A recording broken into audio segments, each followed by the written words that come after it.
happening here? To check out IndependentLeft.news. The Indie News Network. Indie Left News. Oh, hey, Indie Left. IndependentLeft.news. Great work. Indie Left News. The IndependentLeft.news. Independent Left News. Shout out to Independent Left News. Shout out. Oh, what's up, Independent Left? Friend show. Thank you, IndependentLeft.news. The INN, Indie, you're wonderful. I think Indie was onto something. Independent News Network, Indie News. Yeah. What's up, Indie, over on Rockfin? Independent News Network, also known as INN. Indie Left News. I don't know if I would have made it through that 3 weeks without Indie, honestly. No, I was just going to ask Indie. A huge thank you and shout out to Indie Left. No, you know what we're doing? We're world building, Indie. Indie Left News. You were doing the INN recruiting. Indie News. Independent Left News. Shout out to Independent Left News. Check out Independent Left News. At Indie News. I see Indies in the chat. Hi, Indy! Okay, great.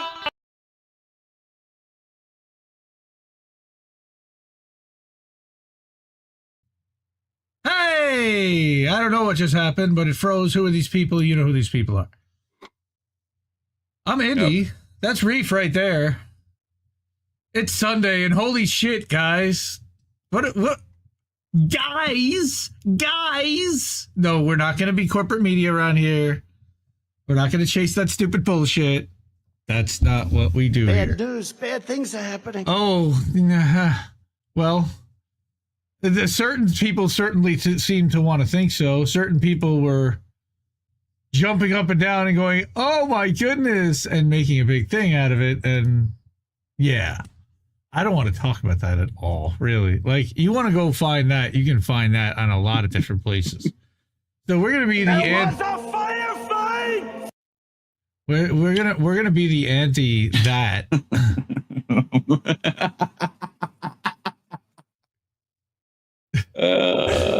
All right. And in case you didn't hear and you can't see down there, this is how do we miss that? It's Sunday night. It's 10 o'clock. Everybody's like wanting to chill out and relax. And I've got some horrifying stories to bring everybody that you might have missed this week because the news is completely distracted. No, that's Shane Gillis. Come on, that's Shane Gillis. You have to properly credit who that is. Opponent's gay. I walked in, I saw him, I said, wow, this guy's gay. Oh, come on. Come on, man. Come on, man. All right. We got that QR code up there. That's to hook up INN in case you haven't yet and you're of means and able to and are having some fun with us tonight because we're going to, well, I don't know. We'll talk about some one good thing, which is New York Amazon workers organizing. But of course, we're going to call that out for some bullshit, too. Talk about the censorship industrial complex. And we had a win there, a bit of a win. But we're also going to talk about Gaza. And of course, there's not much winning there. Now, I kind of clickbaited everybody, and I have to apologize. But after taking a closer look at that story that I teased at the beginning about the 20 trillion missing, I can't really do that story on YouTube. So we're going to have to record that and put that out on Rockfin Rumble at another time because that's got some things that we know that algorithm does not like, and we can't risk our channel. Because that also happened this week, and I'll give you guys the lowdown on that, was that we got 2 content strikes or content claims, takedown requests from another network, and we're working it out. But right now, if anything happens, we could potentially lose our channel, and we're just going to be good little boys and girls. So You are tearing me apart, Lisa! yeah. Who is Lisa? Lisa? Bros never watched The Room. Oh, hi, Mark. No. Oh, hi, Mark. No. God, you're so uncultured. Haven't watched The Room. Well, all right. So we're gonna get to Indie Media Award honoree Sam Husseini. Thank you. Indie Media Award. Indie Media Awards.com. You can get there. It's a link tree, and you can find all the 70 honorees. So look at this. Russiagate was Israelgate. which he published the other day, and I thought that was pretty interesting. Russiagate, we know, was a lot of fun, and everybody's been talking about Russiagate lately. Russian scum! Yeah.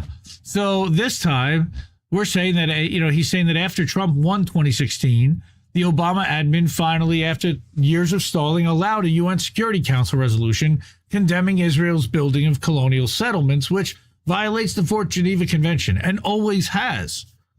It's just that the U.S. has always blocked a resolution, right? Netanyahu asked the Trump transition team to lobby other countries to help Israel stop the resolution from passing. Netanyahu would sleep in Trump's son-in-law Jared Kushner's bed. Creepy. I hope Jared wasn't in there when he visited New York. He might have been. We don't know. Maybe Ivanka was. Who knows? Kushner ordered General Michael Flynn, who would become Trump's national security advisor, for about 6 weeks until he had to resign for some stupid shit, to contact the Russian government. Russian Let me scum. call the Russians to help. On December 22nd, 2016, Flynn contacted then Russian ambassador Sergei Kislyak, asking the Russians to delay the vote until Trump got into office and then could veto it. The Russians didn't do what Kushner wanted, because on December 23rd, the UN Security Council passes Resolution 2334, condemning Israeli settlement building, with the U.S. abstaining. But going back on January 28th, 2016, just 5 days later, outgoing President Barack Obama imposed sanctions on Russia, ostensibly because of alleged Russian interference, quote unquote, in the 2016 U.S. presidential election. Funny. Kislyak then contacted Flynn about getting the sanctions reversed.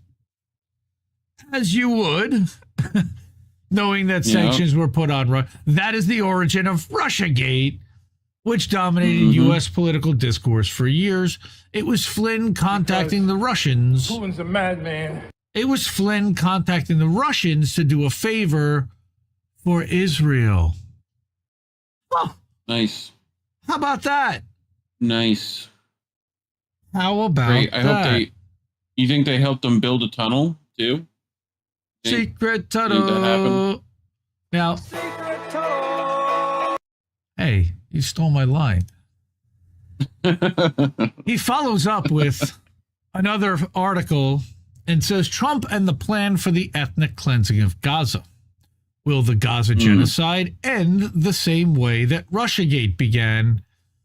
And he asks, is Israel pulverizing Palestinian society and stalling for time so that a Trump administration will greenlight a mass expulsion?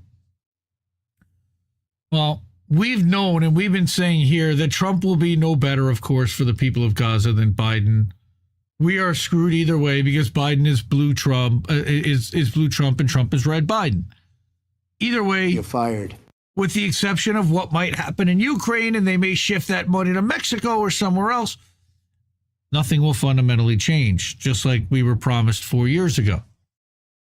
So again, this is from Indie Media Award-winning journalist Sam Husseini, who sits in D.C. He is in the State Department press briefings. He occasionally, I believe, gets into the White House press briefings, and he asks tough questions. He's been making Matthew Miller, which is Count Smugula, really squirm lately. Love what he's doing there, as well as the Department of Defense, their guy, and there's a third one. No, not Sergei. Sergei. So he says, in my last piece, I recalled how Russiagate was actually Israelgate because it was Flynn doing a favor for Israel at the UN and asking Russia to do a favor that led to Russiagate in the first place, and Flynn having to resign, and them investigating Carter Page and Papadopoulos and all the crap that went down in 2017. A lot of people forget all that stuff. I kind of had to be reminded myself because so much has happened since then. Hi, Meanby. Amber berries, right? So what Sam says here is that similar dynamics may be before us in terms of collusion between Netanyahu and Kushner and Trump. In late May, Israel's National Security Director, Chachi Hanegbi, not Chachki, but Chachi Hanegbi, said the attack on Gaza would likely last for another 7 months, meaning until the end of this year. Look, we had heard from Mondo Weiss and others that they were expecting it to go into 2025. So that's actually a more conservative estimate than the ones that we've heard, amazingly enough. It seems quite possible that what's happening is that Israel is obliterating Palestinian society throughout Gaza, destroying hospitals, targeting schools, and forcing the Palestinians to move around Gaza over and over, including into tent cities. And then we know they're bombing those 10 cities. The latest move is Israel trying to clear Gaza City in the north.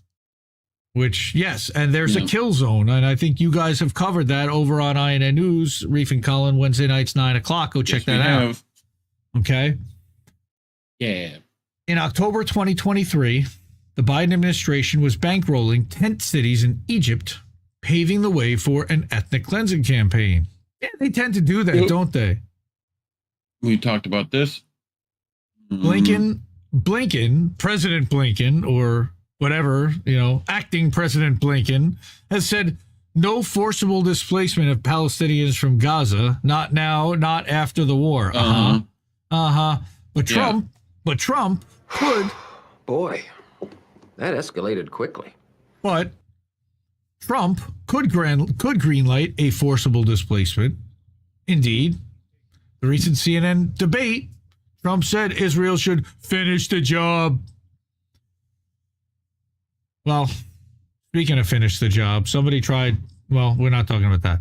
In March, Jared Kushner commented that Gaza's waterfront property could be very valuable, and he's been hawking it all over the United States ever since. In New Jersey, in LA, in Toronto, we've reported on that. And of course, Trump has been able to do things no conventional U.S. president could or would, especially regarding Israel. As Sam wrote in, quote, Trump is the opposable thumb of the establishment. He had written previously. Opposable thumb. Yes. The establishment. Thumb, for sure. Well, he's barely a shaved ape. So, yes, I guess it fits. Well, although I know that people say he has I started blasting. Bang, bang. no body hair, which is embarrassing. Not very manly. Not very manly. The establishment long wanted to move the U.S. Embassy, of course, to Jerusalem and recognize Israel's annexation of the Golan Heights. It seemed an untenable thing for a president to do until Donnie Tiny Hands. And then, of course, he did move at Miriam Adelson and Sheldon Adelson's demand. He moved the embassy from Tel Aviv to Jerusalem while everybody screamed. He moved the embassy. He wasn't just dip ducking and diving. He might have done a little dip ducking and diving. He's not Kevlar Don. He's Teflon Don. Come on, let's call it for what he is. Hey, watch them ricochets, man. I'm gonna have fun with that tonight. Monans, Annie, what's up, bro? Man, this. Well, yes. So he annexed that, and then the Golan Heights, which Netanyahu literally named the Trump Heights because he let him do it. Don't you remember? Yeah. Don't you remember? Yes, look at how they massacred my boy. I mean, the Golan Heights, they stole it from Syria, gave it to Israel, and then named it the Trump Heights, which is exactly what Trump loves to do, stick his name on something that he didn't earn. You can do it, baby. Financial Times reported in October that Israel's Netanyahu lobbied EU to pressure Egypt into accepting Gaza refugees. We also reported that multiple times, and that the Israel initial plan, or their final quote-unquote solution, is to drive anyone who's left directly into this mile and a half area that Egypt has been building a wall, by the way, a mile and a half in. We talked about that several weeks ago, right? in anticipation that at some point Israel is going to drive everybody else out through the Russiagate, and Egypt's going to have to accept them in exchange for their forgiving of major, what is it, IMF or World Bank loans, a couple of $1 billion, if I remember correctly. All right. So yes. Don't be rude. Yeah, you're right. You're right, Himbo. I'm sorry. I'm being rude. But Financial Times reported in October that, Netanyahu lobbied the EU to pressure them into accepting them, Egypt into accepting refugees. But recently, Egypt has gotten billions from the IMF and the UAE. That's interesting. Okay. Who's got big connections to the UAE and Dubai? I believe that might be Trump. Egypt is now ruled by Abdel Fattah al-Sisi, who destroyed movements toward reform following the Arab uprisings of 2011. And Egypt has long been criticized as complicit and duplicitous regarding Israel's siege against Gaza. There were even questions as to whether they warned the Israelis ahead of time that they knew something was coming. I don't know if that checked out or not. I know that there was a lot of talk about it. People are saying. There's been back and forth on that. People are saying. All right. Thus, Israel is pulverizing the Palestinians in Gaza to the point that with Trump's likely election in November, they can start their full-fledged ethnic cleansing campaign. Can they start their full-fledged ethnic cleansing campaign then? Will they try to buy off Egypt, at least as a departure point for a mass expulsion? Ha! As if I didn't just say that. Well, it's possible that the transition period in particular might be when Israel would plan to execute an expulsion. In 2009, after Obama won the election and before taking office, Israel launched Operation Cast Lead, which killed, of course, over 1,300 Palestinians in 22 days. Thanks, Obama. Yeah. Thanks, Obama. And thank you to everyone out there. It's me, Sarah P. Thank you especially. I woke up to a couple of support bucks, and I don't want to call them donations because it's contributions to the work that we do here, and we really appreciate it. Donations, whatever. Stop. We don't want to talk about that. It's we're not fine. crowdfunders. We're fine. We make things. We are. Stop it. We fund the biggest crowds. Great. Now, there's a lot more going on in Gaza, of course, than what we talked about there. One of the things that we did talk about is there's a new publication out on Substack, which is your favorite place to read things, I know. All right, now. Coming to a Substack newsletter near you. She hasn't started one yet this week, but Cara Mariana did. Yeah. Now, she already has her own previous publication. She also works with Patrick Lawrence, who writes The Flautist. And now she's starting one called West Bank Alerts. So these are, and I wanted to bring this because this is important, stories from people on the ground. She says that because she's been there so often, and I read this and I'm like, oh, this is really cool. We have to bring this because not many people, unfortunately, in our circles are going to hear this, and I think you can all subscribe for free and get these. So she says, note to readers, I now announce the launch of a new Substack newsletter devoted to keeping readers up to date on events in occupied Palestine, West Bank Alerts. Since returning from the West Bank at the end of May, I've received almost weekly updates from friends and contacts there who describe a rapidly deteriorating situation. These missives arrive by text and email. More than once, I've received phone calls. They include heart-wrenching descriptions, a 7-year-old beaten by Israeli soldiers, and often include videos and pictures, burned olive groves, destroyed homes, settlers, and Israeli occupation forces raiding villages. Okay?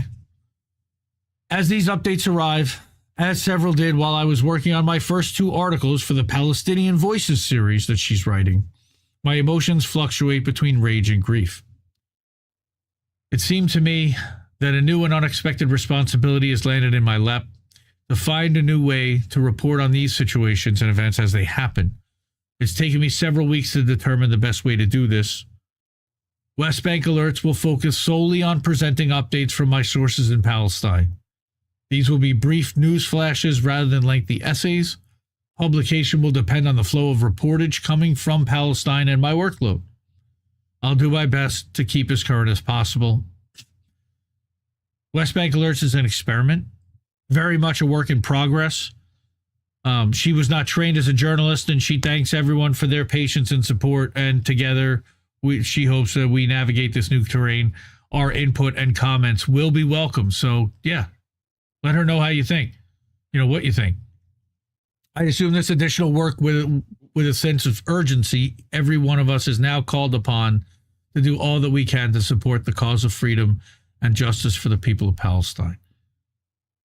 And she's making it freely available to all. Again, winterwheat.substack.com. This will all be in the descriptions and in our Substack with all the links to everything after the episode's over. Winter wheat. And she actually published something today, Israel's 7-front war, just 5 hours ago. So she's already starting to get this going. And I'm here to support her for that for sure. I think that's awesome. So thank you, Kara.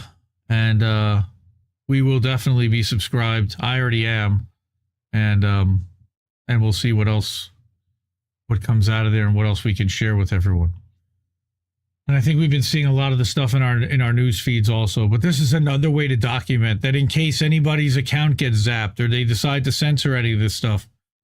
This is just another place you've got to put it to make sure that people see it. All right.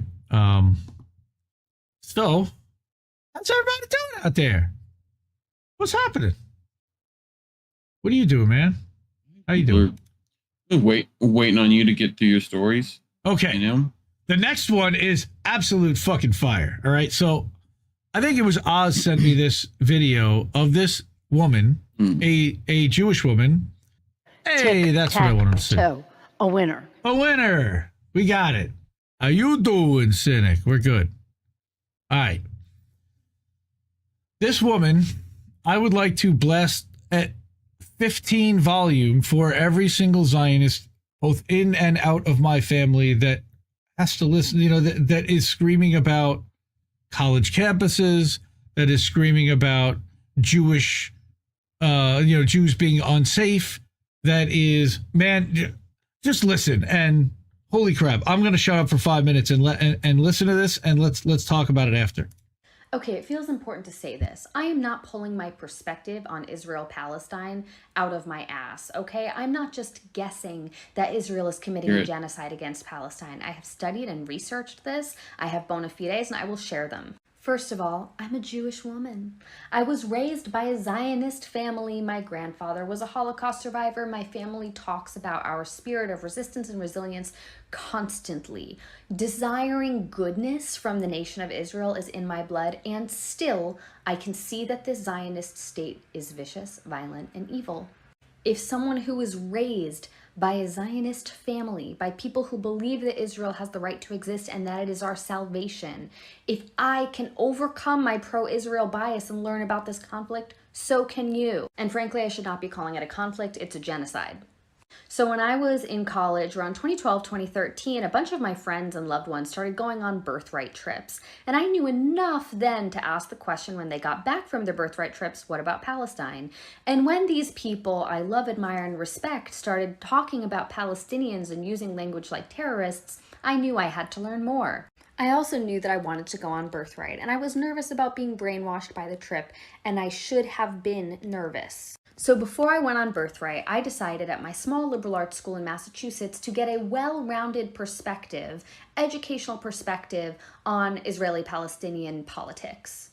I took 4 courses: Suffering and Evil in the Jewish Tradition, The Jewish Experience, Middle East Politics, and Arab-Israeli Conflict. I also took international and comparative politics courses that often brought up Israel and Palestine in comparisons to, for example, apartheid South Africa. And by the time I finished my ample coursework on the subject before I went on birthright, I was already pro-Palestine.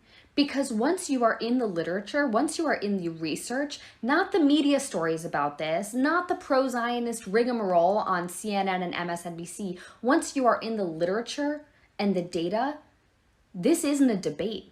This isn't a question. People talk about Israel-Palestine like it is incredibly complicated, and I reject that premise. It is not. We know that anti-Semitism exists globally, right? We know that Jews are not the most beloved population in the world. We know that Britain has a colonial history and they have taken on colonial projects even through the 20th and 21st centuries.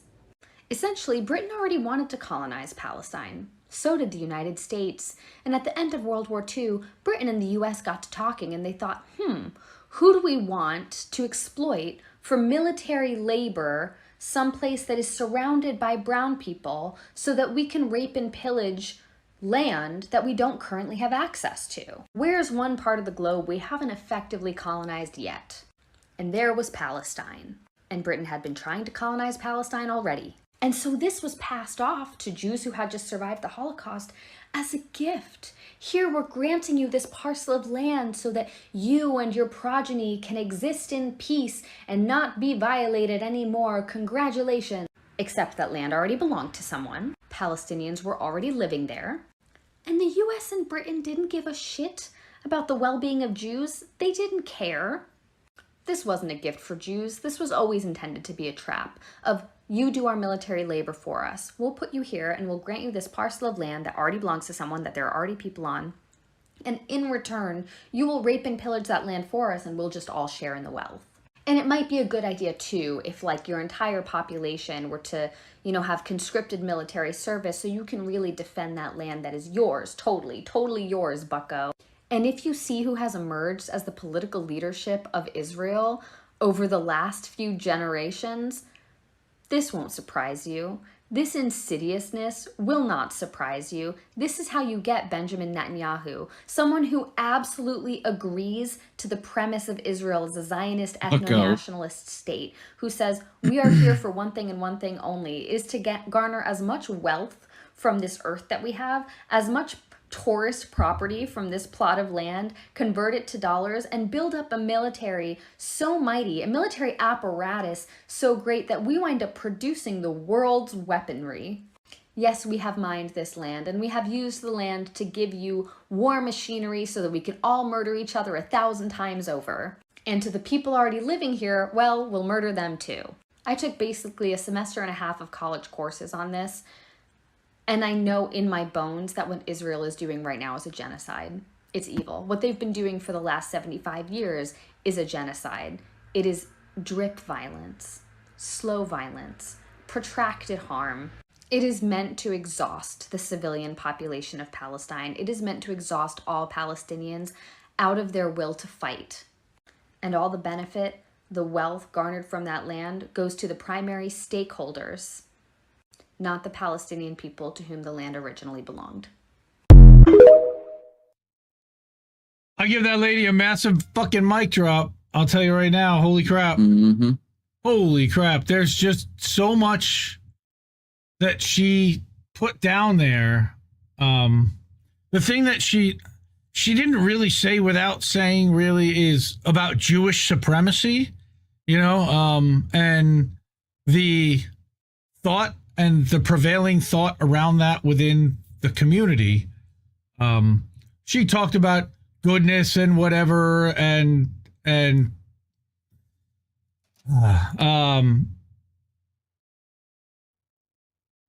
God, again, it just, she stunned me in my tracks, and I'm like, everybody's got to hear this, and I wish that people in my family also wanted to listen to that. I don't know if want is the right thing there.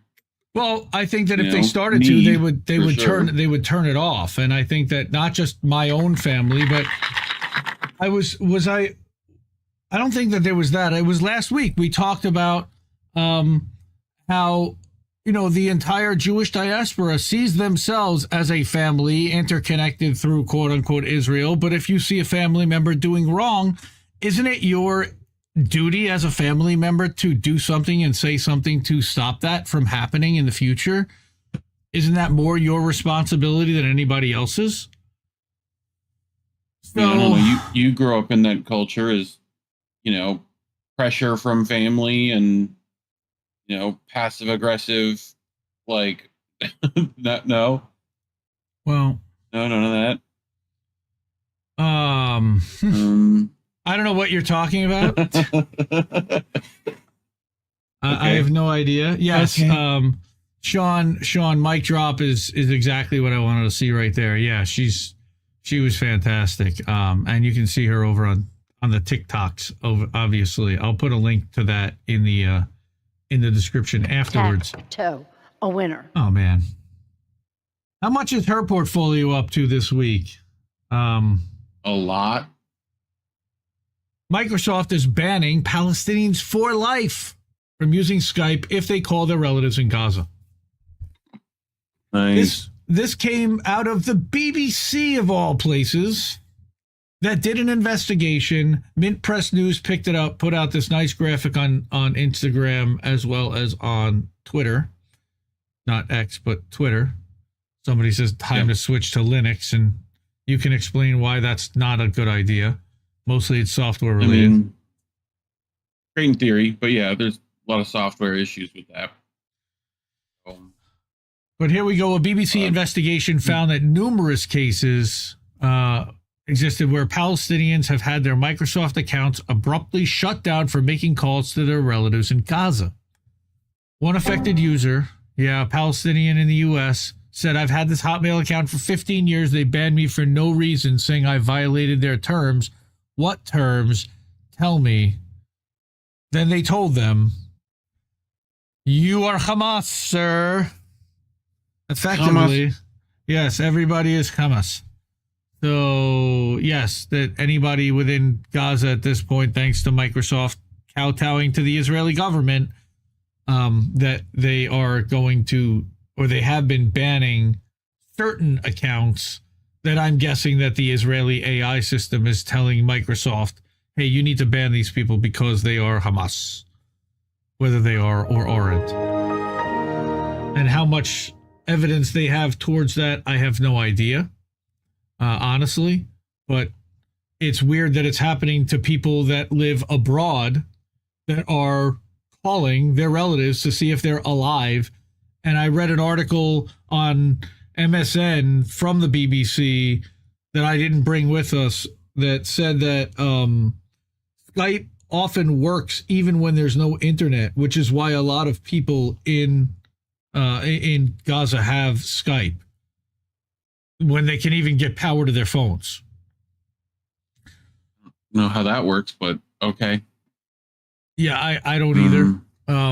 It's got some other direct connection. It's the way that I believe that Apple works, like how Apple messaging works, even if you are not necessarily connected to the internet. Like it used to be that when I was on an airplane, Apple messaging would actually work if I was connected to like Wi-Fi, but no other kind of DMs or instant messages or anything would. All right, Old Man Barker, good to see you, sir. I hope everything's working out well and you guys kind of worked out that thing that was going on the other night. I know it's kind of crazy. And Charlie Mack put out a tweet with your PayPal address. I believe it's just @oldmanbarker, paypal.me/@oldmanbarker. If anybody can help him out with a couple bucks, that's really cool. Oh, speaking of a couple of bucks. Rent is too damn high.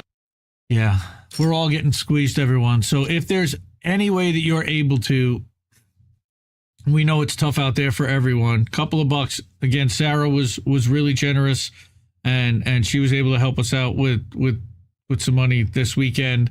And we're trying to get Jesse a new computer. We had a part blow on Reef's machine. I had a power cable thing blow on my machine. You know, this is the regular stuff that we deal with on a daily basis just in order to be able to do this stuff. So anything that anybody can do to help, certainly it's appreciated and necessary, because we're not getting sponsor money and we're not getting advertiser dollars, and you guys are the only people that we depend on for any kind of funding and any kind of support. So we deeply appreciate it. Let's go to the chats, if there are any chats. They got a friend of mine in high school. Kid came back a completely different person. I think you're talking about Birthright Trip, Earl of Laurel. I also have family members that had fantastic experiences on Birthright. I wouldn't necessarily even say that it was a brainwashing, but they're very defensive about it because it was such a good experience. And I'm like, of course it was going to be a good experience. They wanted to lay out the land of milk and honey for you so that you would actually want to come back and take land when you were older, because that's literally what they were offering to you as your birthright. That's why you were going on a birthright trip, sponsored by the Adelson family. Oh yeah, that's what's going on there. So, and I have, again, pretty close experience with that. Not direct experience. I never went on a birthright trip myself, but I know people who did. And they had positive experiences. They didn't feel badly about it. Some decided that they wanted to go back and stay on a kibbutz and have another trip there. So I don't even know, You want to go to Israel? I go, why? Well, because they'll fund a whole a nice trip, and they'll take you down to the beach, and they'll show you the best of the best of the grass best. is green, and exactly, and the girls are pretty. Pretty much, Paradise City. You got it. And they'll even hook you up in some cases. They'll commingle, and it's like, well, there's a lot of that going on because, well, they're young and they're whatever. But yes, again, they want you to have roots and ties and a reason to come back. Hey now. We weren't talking about hooking up. We haven't. Sorry, really, children. Yeah, sorry, children. We haven't really covered this publication much in the last year or so, and there's a good reason. And for a while, I was using their stuff, and I thought they've got some really good articles. And there's a guy named Luis Feliz Leon who got really chummy with the Teamsters, and a guy named Jonah Furman also, who was one of their top writers over there or affiliated, and he went to go work for Teamsters for a Democratic Union, and all of a sudden it became very pro Teamster, very pro Teamster leadership narrative. And I read something, actually, there was an article a couple of months ago about that, and I may bring that down the road, but this is what I wanted to bring because it was actually written by two Amazon New York workers talking about some of the things that they're trying to do to organize and to fight Amazon for better working conditions, and some of the things that they're going through. And this is one of the things that we've always tried to do on How Do We Miss That and on INN, is to bring the voice of the worker directly to you. We've interviewed several current and former Amazon warehouse employees, not only from JFK, but JFK 8 in Staten Island, where they had the Amazon labor union organizing with now the Teamsters, but also from other warehouses around the country. In this case, you have people from the 5 New York City warehouses coming together to make demands of Amazon. And I love this. 4 New York Amazon, I'm saying 4 New York Amazon facilities. Apologies. The workers marched on management to deliver the petitions at 4 facilities from Amazonians United NYC. That's a separate group that has broken out. This is out of labor notes. Again, 600 of our Amazon coworkers at 5 warehouses around New York signed a petition demanding starting wages of $25 an hour, time and a half pay for Prime Day, which is coming up in 2 days. Seasonal workers converted to permanent status within 30 days of employment. That doesn't seem unreasonable. And Juneteenth is a paid holiday. Of course. Okay. The June 19th holiday celebrates the end of slavery in the U.S. and became a federal holiday in 2021, the first new federal holiday since MLK Day was recognized in 1983. So they organized petitions across 5 warehouses. Like I said, it was 5. So they delivered the petitions to managers at 4. They organized petitions across 5, which was LDJ5 on Staten Island, which famously had a failed vote after the JFK 8 winning vote. That was in May of 2022, and AOC and Bernie had famously stump speeched outside of LDJ5 right before the failed vote. Packages were rerouted, and LDJ5 packages are routed to local facilities, the Massive Fulfillment Centers, JFK 8 on Staten Island, SWF1 in the Hudson Valley, which is where the customer orders are packed, and the delivery stations DBK4 and DNJ3 in Queens and in the Bronx, where packages are put into delivery vehicles and dispatched to mailboxes or doorsteps. So they're really kind of telling you a little bit behind the scenes about the delivery chain. And the nerds like me who follow this stuff actually appreciate learning which ones do what and who goes where. Because then it helps when I actually talk to the workers later on so that I know what's going on in their facility. At the smaller delivery stations with only a couple hundred employees, nearly half the workers signed. And at 4 of the 5 warehouses, groups of workers have delivered the petition to Amazon management. So that's their montage video. All right. Coordinating their across workplaces. So this is a good thing, right? We began planning the petition in the New York region through what we call the Amazon Worker Summit, a loose network of workplace committees across New York and New Jersey. Worker leaders from each committee participated. I wonder how they actually communicated, what tools they used to actually do that and stay in touch, whether that was like a Slack group or what's the other one that Zuckerberg has? I'm blanking. It's like instant message with groups, and I don't use it. It's the one that everybody overseas uses, that one. Someone will know it. At the summit meetings, we discussed which issues were important. We agreed on some common issues and brought them back to our warehouse committees. Once all the committees agreed on the key demands, we launched petitions in each warehouse. The main way we got signatures was just talking to people. What a surprise. Amazon treats us like numbers, but we've made it a point to get to know each other as coworkers and friends.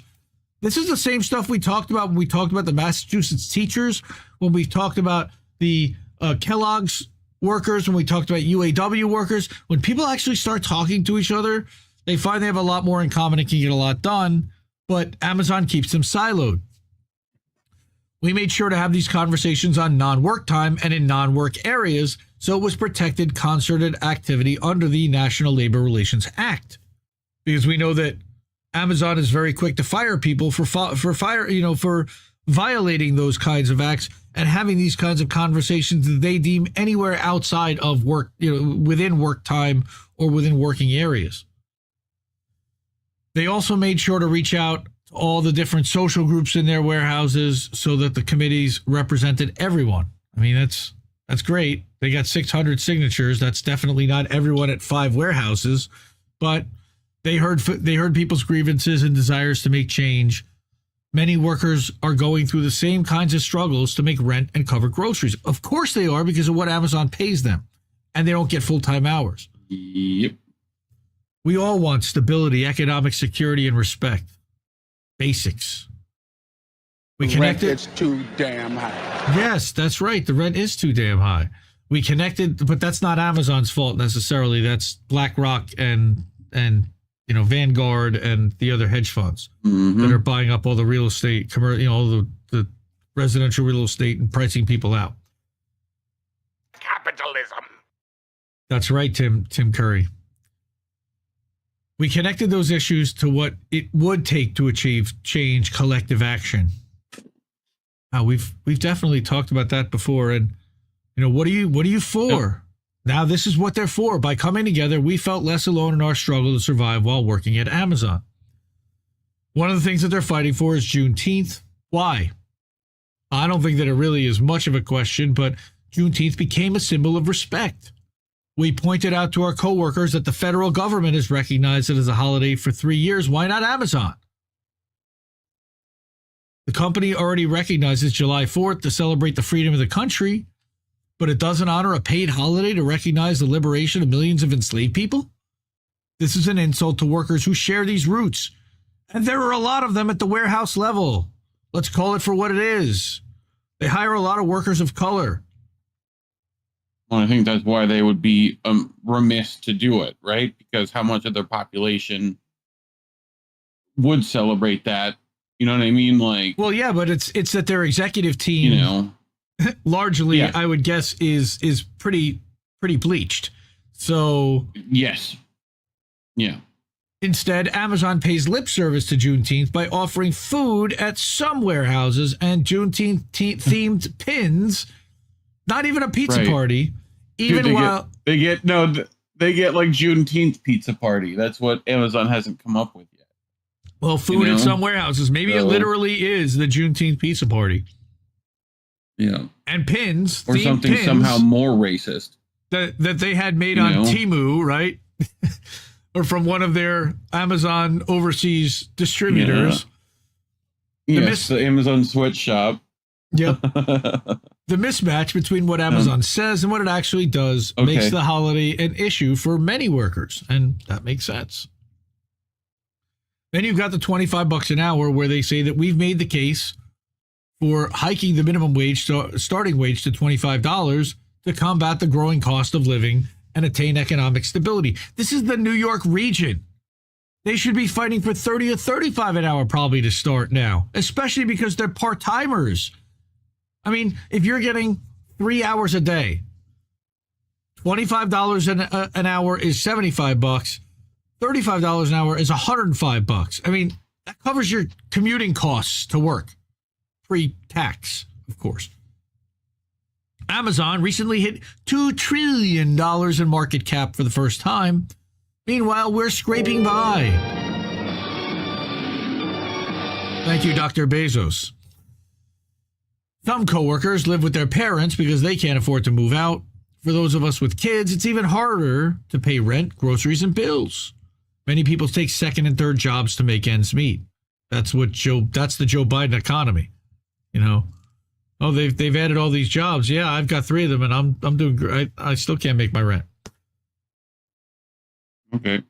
We made the case for hiking the minimum wage, starting wage to $25 to combat the growing cost of living and attain economic stability. Amazon recently hit $2 trillion in market value for the first time. Meanwhile, we're scraping by. Some coworkers live with their parents because they can't afford to move out. For those of us with kids, it's even harder to pay for rent, groceries, and bills. Many people take second and third jobs to make ends meet. We work hard and put our bodies on the line to the point of injury to generate Amazon's lucrative profits. This is one of the biggest corporations in the world. It can afford to pay the living wage we're demanding. More than afford it, by the way. It can also afford to make workers permanent after 30 days. Most workers at Amazon are hired initially as seasonal. Their white badges mark them as workers with no job security who don't get all the paid time off benefits that permanent blue badge workers do. I remember when we first talked to Matt from Kentucky, he talked about that. And that they also were rehiring people multiple times. Right now, Amazon can keep people in white badge status for up to 11 months. They're often fired after peak season. So they'll keep you and string you along and keep you in this limbo and then just broom you. And then 6 months later, you can come back and get rehired and start the process over again. The next Prime Day sales rush is coming up July 16th and 17th. That's in a couple days. Amazon promotes Prime Day as a time when customers can get great deals, but in our warehouses, these savings come at a steep cost. It means that we have to process even more packages in a tight time frame to get them out for delivery. It's like another Christmas, minus the snow and Santa Claus, and plus sweltering heat. The grueling pace of work takes a toll on our bodies and well-being, so we deserve compensation during this intensified period when we know Amazon is also making extra profits. Last year, Amazon made $13 billion in sales on Prime Day, and that number has been growing every year. So, yeah, it's like another Black Friday. That's what they're saying here. In 2 days, there's another Prime Day, and they want time and a half from going forward for Prime Days. They should get it for Black Friday as well. All right. They also, these issues are widespread across Amazon facilities. Our next step is to ask coworkers to do something about them, sign the petition, and get involved in our organizing for the long haul. Once we get enough signatures across all the warehouses, we deliver the petitions to management. At DBK4, we announced the petition at the morning stand-up meeting and handed out Juneteenth buttons on break. We then rallied everyone to join us during lunch in the break room and walked with a group of 20 people to management's office for the delivery. Multiple workers spoke up about the demands. Management, of course, refused to accept the petition, saying that would be recognizing the union. Heaven forbid they actually did that, but we expected that. The most important thing is that our coworkers saw their own power, recognizing that we are a union by acting like one, whether management likes it or not. The mood in the warehouse afterwards was positive. Many coworkers said they thought it was a strong action and asked how they could get more involved. Seeing dozens of coworkers standing together helped people overcome their fear and showed that collective action is possible. We're just getting started. So this is Dylan and Mirage. They work at DBK4 in New York City. I may need to reach out to them and see if we can get them in for a conversation. All right, this was the at Amazon Teamsters.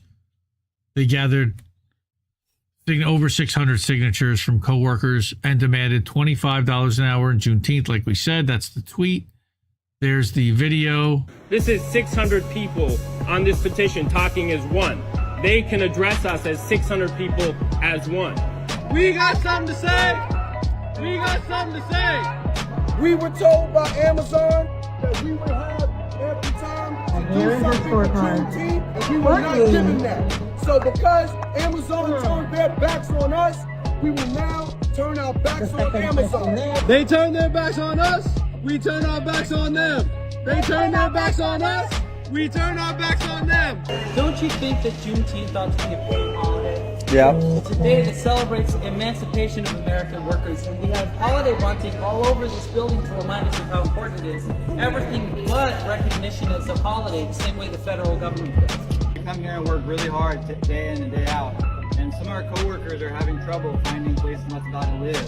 They are homeless, working more than 40 hours plus, when this company makes billions and billions of dollars off our hard labor. We are not asking for anything crazy. Right now, the cost of living is amazingly high, and it's so hard for us workers to pay rent. Remember the policy about this is protected concerted activity, Rob. You know, we bust our ass here, you know? So we deserve to kind of, you know, get out there. Right now, we have to establish a new minimum wage in order for it to even be fair for the amount of work we do here. So that minimum wage is $25 an hour, and that step plan, it has to be redone. 80 cents a year ain't doing it anymore. Amazon will talk to you one-on-one, but it's never one-on-one. It's a manager, the whole chain of command above them, HR, and you by yourself. So they can tell you something different, you something different, you something different, and the only witnesses are the people above them who are telling them what to say. So this is why we say, no, we have these concerns together. You can discuss this with us as a union, as a collective. We share these concerns. This is 600 people on this petition talking as one. They can address us as 600 people as one. Make Amazon pay. Make Amazon pay. Make Amazon pay. Make Amazon pay. Hell yeah, make Amazon pay. And by the way, if there's any way for you to be able to pay, your support is certainly greatly appreciated. You can do that here. Cash App, $, Indie News Network, patreon.com/Indie News Network, paypal.me. There you see /Indie News Network, INDIE. And then you can donate on Rumble.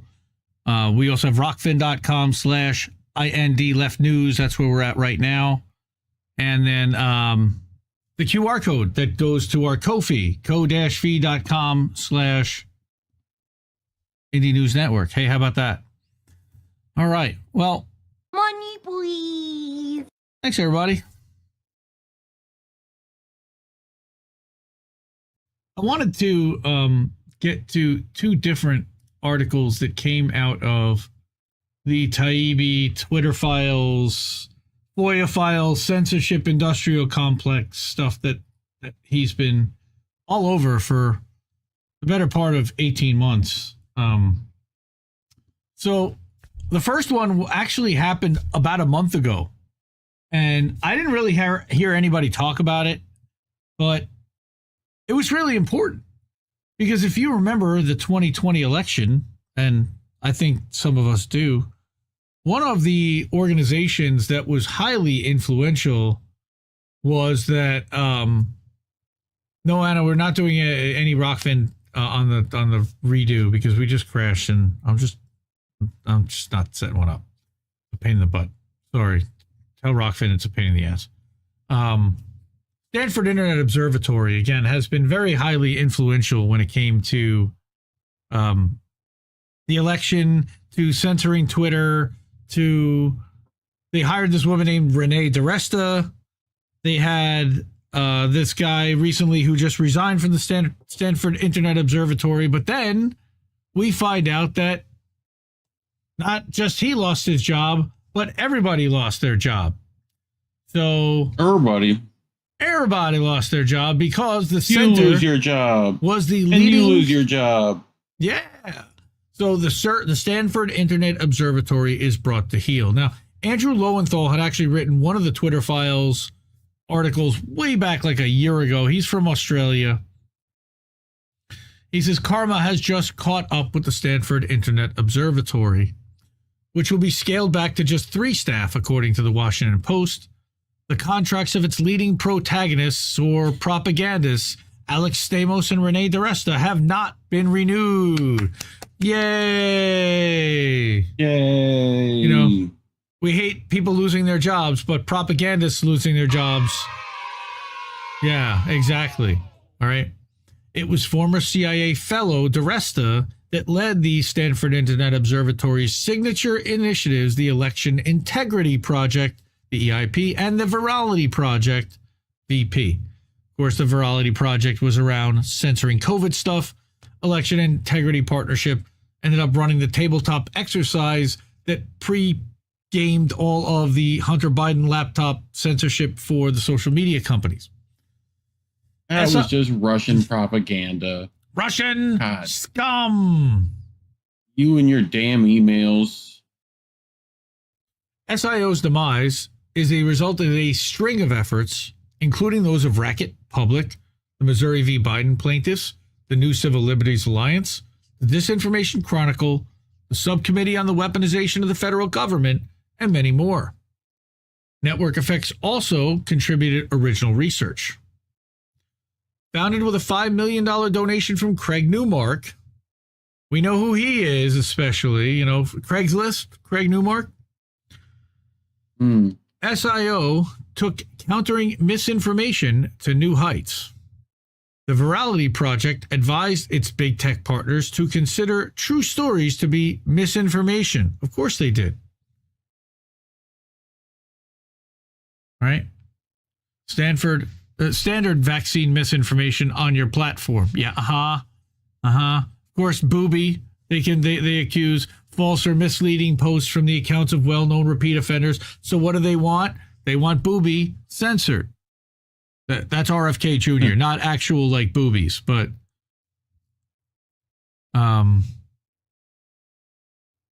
yep. We're back at another stream on YouTube, guys. That has this title of Censorship Industrial Complex. And thank you for jumping over to Rumble, everybody who has. And Rumble's kick-ass because as we continue our stream, they don't actually drop our stream, but we actually have a new stream over on the INN channel as well as my own, I believe. I hope so. It's supposed to be running live. If not, then we're just over on Rumble. But it's up on YouTube. I think so too. What he says is that he unearthed that document while assisting Matt Taibbi with the Twitter files research just in time for his and Schellenberger's testimony before the Select Subcommittee on the Weaponization of the Federal Government. That was last March. It's perhaps the most egregious example of the internet research and digital rights field's 180, an inorganic flip that undermined a decades-long commitment to free expression. An infiltration by the intel community, you mean, into the academic community, which there always really has been. But somebody convinced the people at the social media companies that these academics that were also CIA agents were leading experts when it came to misinformation and censorship. Yeah, that really happened. Inorganic, because the EIP and VP, the Election Integrity Partnership and Virality Partnership, were not research initiatives, as is often claimed. They were seeded by the security state, namely the Department of Homeland Security and the Cybersecurity and Infrastructure Security Agency, which is CISA, as demonstrated by emails released by the House Committee on the Weaponization of the Federal Government. Below the Atlantic Council's Graham Brookie, an EIP VP project partner, explains that we just set up an election integrity partnership at the request of DHS CISA. So Renee DiResta, who was lying through her fucking teeth, claiming that this was completely independent of any intel agency or anything having to do with the federal government, absolute fucking lie. And you can see that this was disseminated throughout the Atlantic Council from Graham Brookie. All right.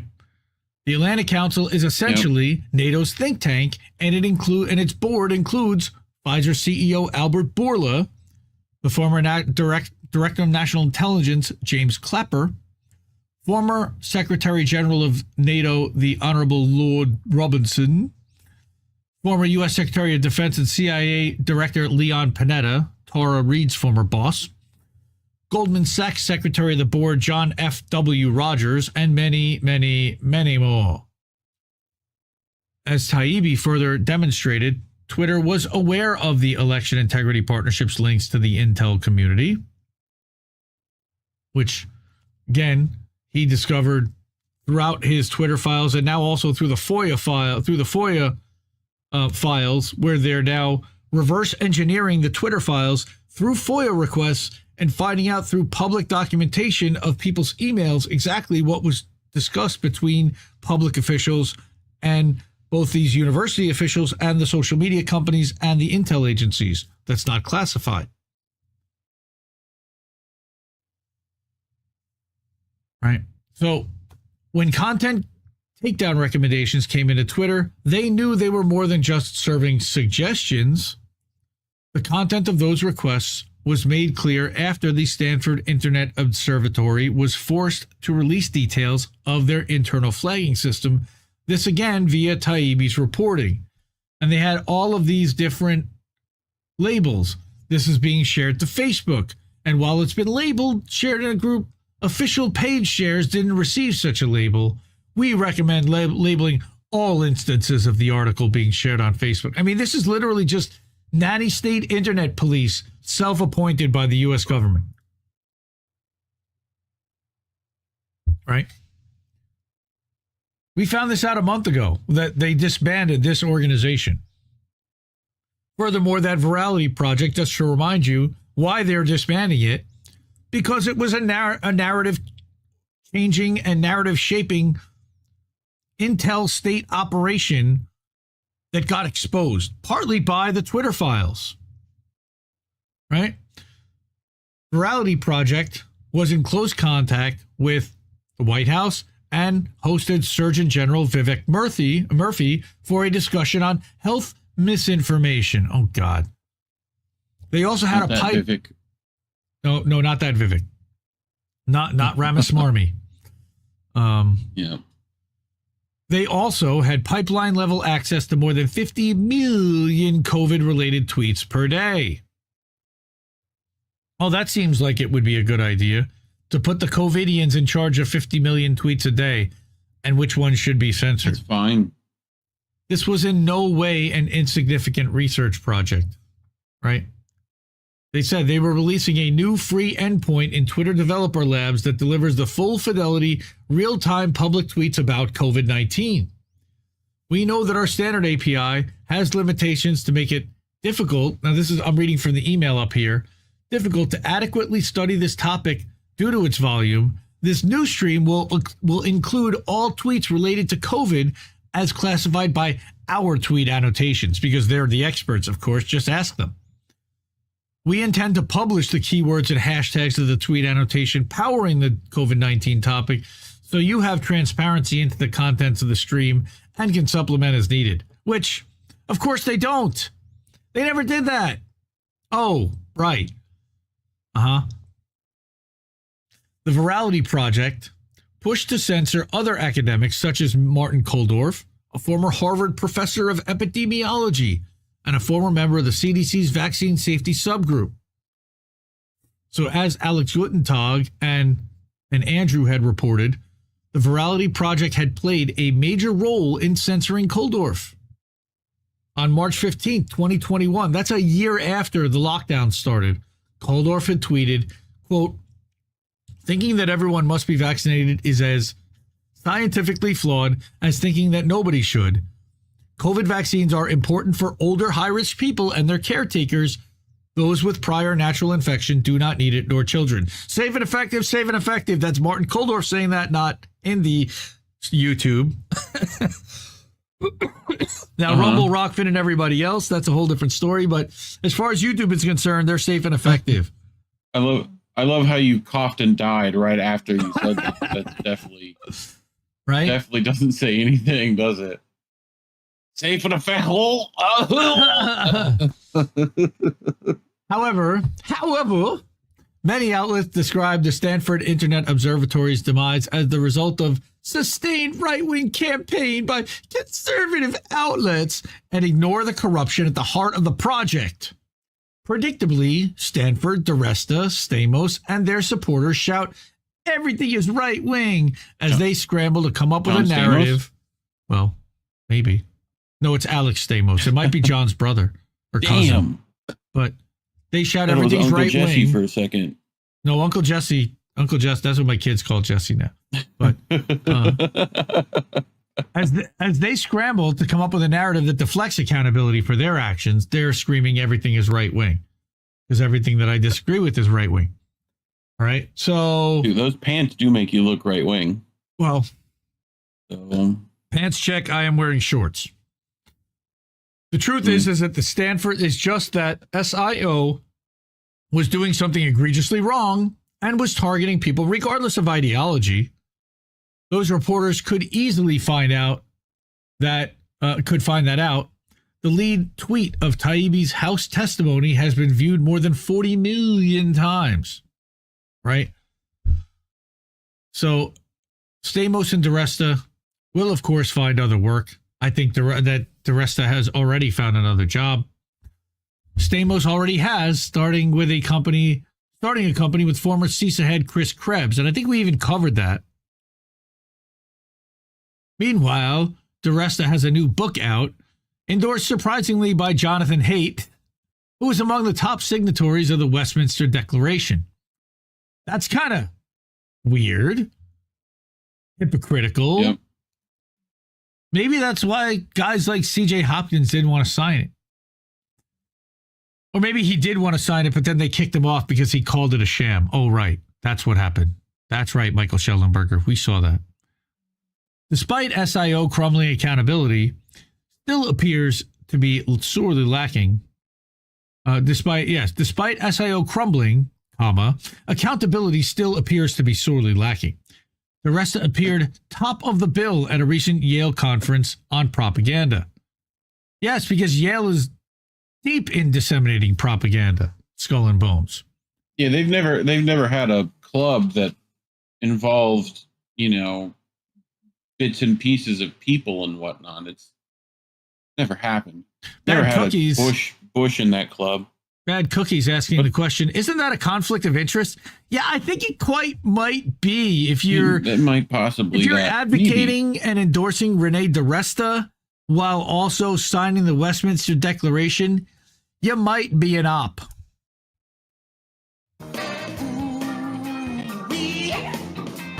What's up with that? What's up with that? Dude, that's becoming my favorite sound bit very quickly. It should never have gone this far.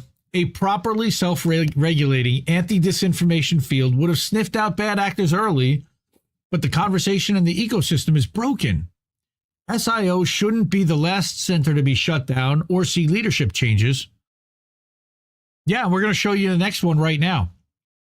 Breaking basic research ethics, hiding your relationship with government and intelligence agencies, protecting corporate products from proper scrutiny, and pushing for the censorship of other academics is not free academic inquiry or free speech. It's corruption and it's censorship, which he didn't say there. Andrew's nonprofit LiberNet will be strengthening their efforts over the coming months to bring accountability to other leading civil society censorship initiatives.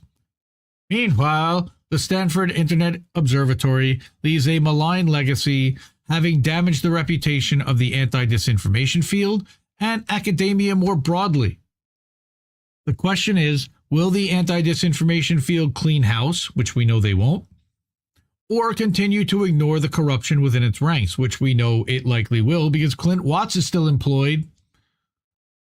Links to Andrew's past Stanford Internet Observatory and Virality Project related content can be found below.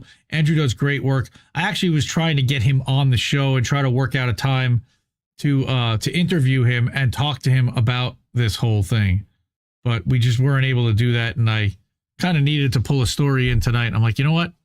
Nobody's talked about the fact that this thing shut down. It was a major factor in impacting the tabletop exercise and impacting the 2020 election. And now they don't exist. And they're going to resurface somewhere else, and they'll pop up elsewhere and try to infect their narrative into the 2024 election cycle. I don't have any doubt or misgivings about that. What do you think about the Stanford Internet Observatory? I mean, sounds like another industrial complex of mal, mis, and disinformation. You know, pretty much whatever goes against the powerful, they have to go get. You know. Well, and I think that stamp out any discontent. And marking, look, we just like with independent platforms, it's platform whack-a-mole. We have to keep moving around and stay nimble and one step ahead. And these guys the censors are trying to do the same thing with us. They're trying to stay one step ahead with their agencies, and we've got to watch them like a hawk and be ever mindful of what they're up to. And don't take your eye off what Renee DeRest is up to, because you can guarantee she's not going anywhere. These people don't disappear. Yeah. They're like parasites. They just rebrand. The other article that came out of Racket News / the FOIA files this week was out of Clemson University. And actually, it was out of Racket News. James Rushmore, who I'd never heard of. But this was actually a really interesting article that I read earlier today.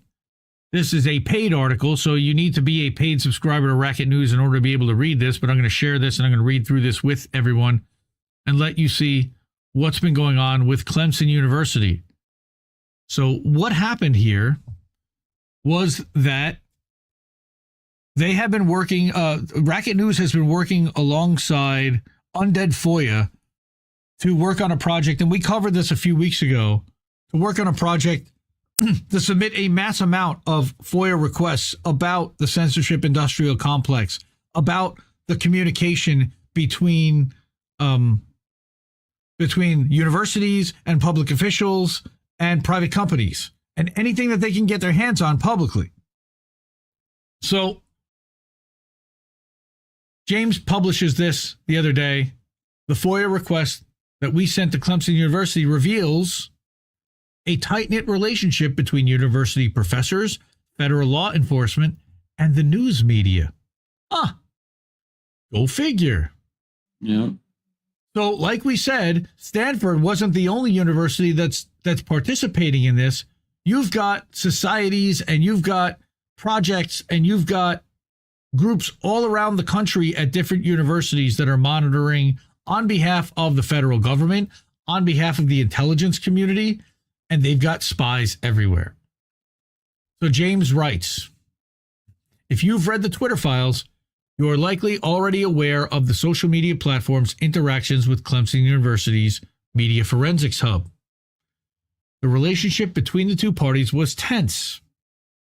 Internal communications confirmed Twitter's annoyance with Clemson's practice of running to the press with claims that Russian trolls were running rampant on their site. In May 2020, Yoel Roth, we know him very famously from the Twitter files, then the head of site integrity at Twitter. He would later become their, I believe, lead general counsel or the head of security, information security. But then he was head of site integrity.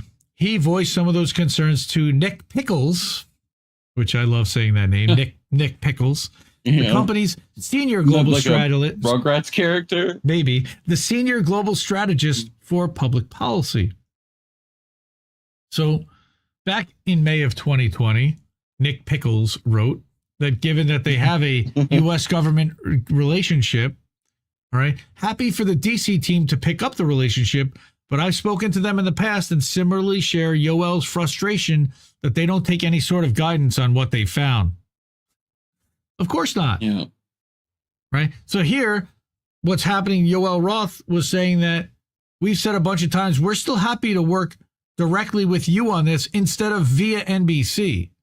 Right? So you can see right there that they're using a cutout of NBC to funnel this stuff directly into Twitter so that they can have this disconnect and plausible deniability and say, well, we're not feeding it to Twitter. NBC is. Yeah, but you're giving it to NBC. What do you think's happening? And you're telling them to give it to them. What was Vijaya. What was Vijaya up to? Lead general that was lead general counsel for Twitter at the time. Hmm. So I don't know if Vijaya even knew about this. But shut your mouth. Well, Vijaya does like to stay closed. Roth also took issue. Nick Pickles and Vijaya, dude. Don't even act like that's normal. Someone Roth, set that up, dude. Yoel Roth also took issue with the hub's persistent attribution of certain accounts to Russian trolls. Later that same month, he questioned the hub's Russia-heavy focus because they were designed and put there to be able to stoke fear about Russia and to plant stories about Russia. Right? So he says there, the you haven't attributed to Russia in a while comment is particularly revelatory of their motivations, IMO. Yeah, because they're accusing Twitter of helping Russia, which is amazing. What is the Media Forensics Hub? Well, let's go back. Described as an interdisciplinary team of researchers working to study and combat online deception. Yeah, the censors of the censors. Who's monitoring the monitors, right? The project kicked off in 2017.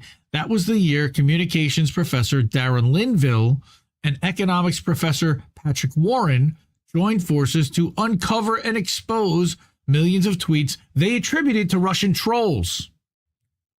Sponsored by the taxpayer-funded South Carolina Research Authority, the hub was officially launched in May of 2020.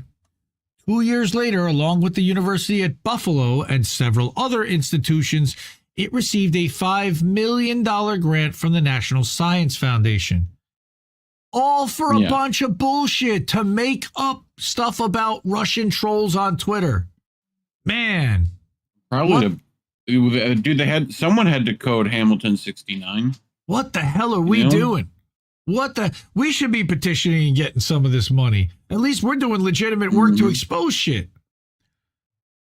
Last May, Racket filed a FOIA request with Clemson.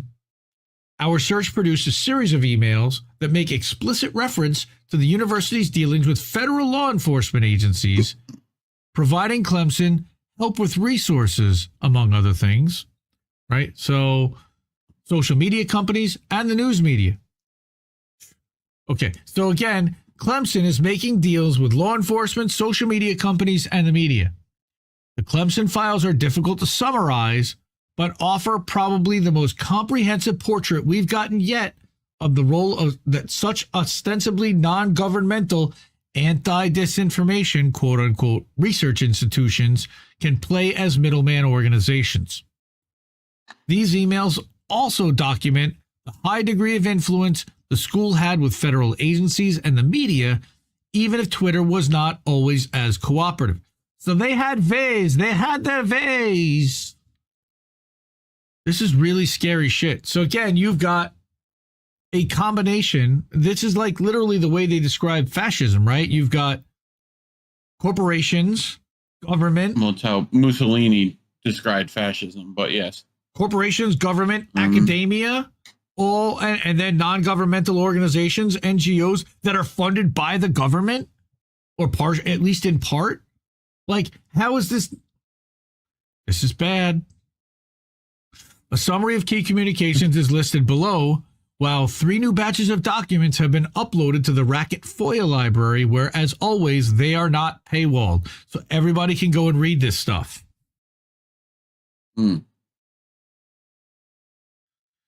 March 7th, 2020, and that is about a week before they started locking people in their houses in the United States, Linville messaged Yoel Roth to discuss his team's work monitoring alleged Russian activity on the platform. This was also 3 days, by the way, after Super Tuesday, or 4 days. Roth, it should be noted, was recently affiliated with both the Atlantic Council's Task Force for a Trustworthy Future Web and the Aspen Institute's Commission on Information Disorder. Recently. Russian scum! So they take care of their own. Yoel had to go and hide in the bathroom for about a year, afraid that somebody was going to come after him for all the stuff that he did and all the people that he censored. Nobody did. And then the censorship industrial complex came and gave him a job at the Aspen Institute and at the Atlantic Council, the kings of censorship both. Aspen Institute famously... Twitter doesn't have a problem with this. Now they fixed it. Elon fixed a free speech. Free speech now. Right. The WEF lady came in and fixed it. It's fine. Yes, you could tell by everybody's massive reach that doesn't pay. The most reach, very reach, much wow. Right. You know? Linville told Roth that he had hoped to have the accounts in question suspended before Super Tuesday 4 days earlier, before making reference to CNN chief international correspondent Clarissa Ward. More on her below. Linville then hinted at the level of coordination between his team, CNN, and federal law enforcement agencies. Quote, "I'm not sure what CNN or the feds have shared with you, but it's likely our list has been updated since you got information from either party." Yeah, that's not cool. They're all working in cahoots together. Darren Linville, Kevin Kane, Patrick Warren, but also now directly sending the email to Yoel Roth. So we see that. I saw you were working from home. How did you see that? Maybe he tweeted that he was.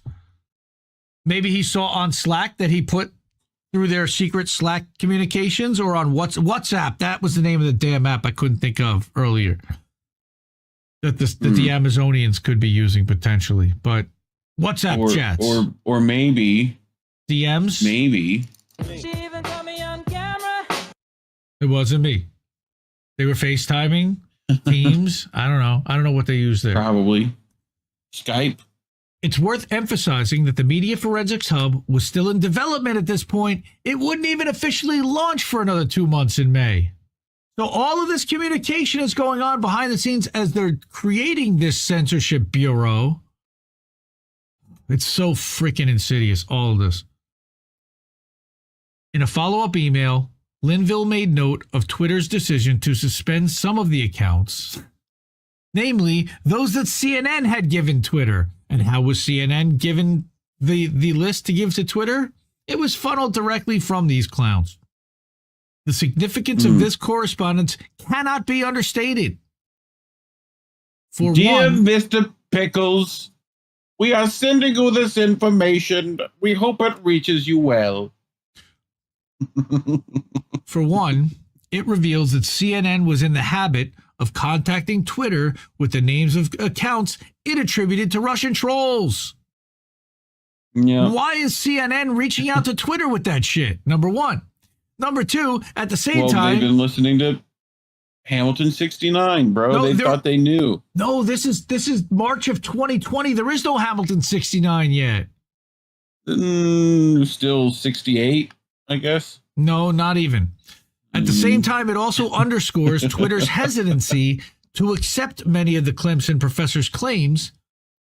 The platform was much more inclined to take action in response to CNN's claims of account inauthenticity. So what would happen? Emails from the hub, by contrast, were less likely to spur a response on Twitter's end. So I think the hub ended up figuring that out and started funneling their requests directly through the media. And all of a sudden, you see a lot fewer hub requests and a lot more media requests.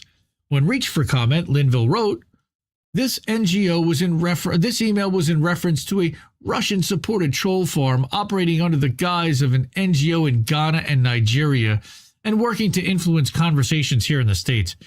Sure, buddy. Scum! Yeah, he's got about as much credibility as Keith Olbermann. After identifying the coordinated activity on social media, we partnered with CNN on reporting the story. They did a fantastic job. Clarissa Ward and her team traveled to Ghana, uncovered the campaign, and interviewed one of the individuals in charge. CIA, what? No, they would never do anything like that. It's like a Bond movie. What are you talking about? Right, where they literally have like the cardboard office set up in Ghana for her to walk into with the CIA agent acting like he's the freaking Hughes there in a pith helmet. Like, excuse me, Mr. Bond. Wow. You know? Ugh. In a subsequent email, Roth noted his eagerness to help Linville, but he also expressed some reservations about Linville's conclusions.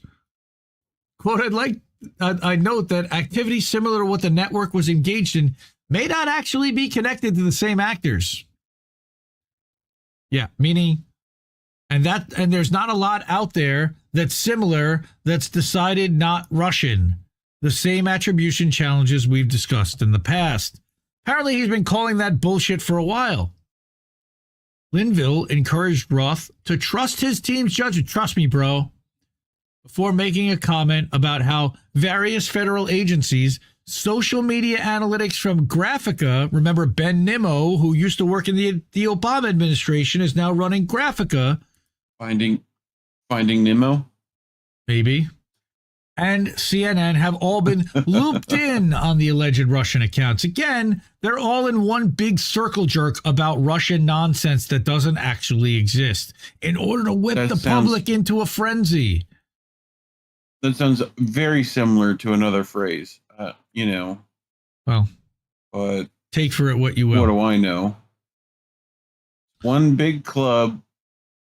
Yep, and you ain't in it. Linville declined to name which specific agencies his team contacted. Quote, when we identify malign foreign influence with possible national security influence, as was clearly the case here, we inform appropriate authorities. It's worth mentioning that in an interview with PBS in 2022, Linville concluded, of course, that Russian trolls aren't as common as people think they are, but they are there. So are Ukrainian trolls that are funded by the Defense Department and call themselves NAFO. Check out Meme Wars on our channel. Big thanks to Clarenberg for putting that article out. NAFO, appreciate you. On March 11th, Linville asked Roth and Twitter threat intelligence lead Patrick Conlon, we talked about him because he's formerly the Department of Defense and he used to work for the DOD and other federal intelligence agencies, and no one ever vetted him, really. So Linville asked them about the suspension of an account that his team hadn't flagged for removal. He asked them about the possibility of taking more strategic approaches to questions of account suspension, as his team hoped to continue tracking smaller accounts. Now, this is what's crazy. This interaction is part of a recurring pattern in which Clemson researchers sought to forge a closer relationship with Twitter with Twitter's moderation team, right? So what it says was a major area of disagreement between Linville and Roth concerned Twitter's approach to removing accounts. Roth wanted them gone. He insisted that no one benefits from the continued presence of inauthentic activity on social media and encouraged Linville to hand over the names of any accounts his team may have been keeping to themselves. He even invoked former special counsel Robert fucking Mueller. Come on. Really? He did. Yep. We in the Senate Intelligence Committee and Robert Mueller have all called for open info sharing here. No one benefits from the continued presence of inauthentic activity on social media. Mueller. Just tell me what accounts I can ban for you, sir.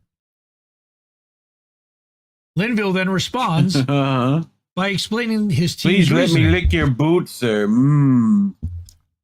Linville responds by explaining his team's reasoning. He wanted Twitter to preserve the smaller accounts because they were less likely to gain traction, but more likely to waste the alleged Russian network's time and resources. He also believed that maintaining such accounts would help his team better understand the network's tactics and behavior. He wanted to study them and then hopefully that they'll lead him to the big fish. I mean, he thinks he's Columbo. Right? One more thing.